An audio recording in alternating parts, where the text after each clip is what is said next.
Može.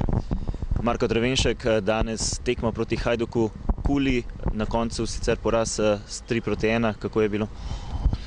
Pa mislim, da je bila tekma zelo trda, vedeli smo, da so oni zelo trdi nasprotniki, igra zelo čvrsto in mislim, da v prvem polčasu, prvi polčas je bil kar dober z naše strani, smo se dobro spustili z njimi v igro.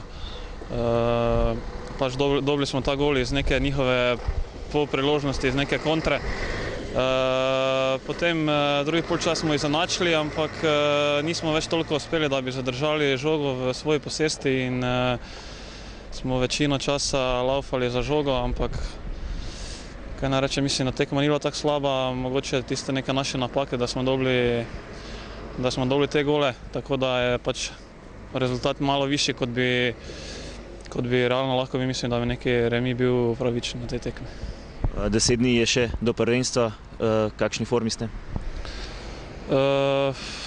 Mislim, da smo sedaj v neki dokaj normalni, dokaj dobri formi, nismo še v tisti top formi, jaz verjamem, da še 10 dni se da marsikaj spremeniti, nismo še tudi nekih pravih treningov na nekem pravem naravnem igrišču, naredili vse smo večinoma trenirali na umetni travi, ampak mislim, da smo vse tekme razen te v Trbovlju, da smo odigrali kakovostno in treba to stopnjevati. Zdaj 10 dni dati maksimum od sebe in vse misli preusmeriti v tekmo prvega kroga, mislim proti Kopru.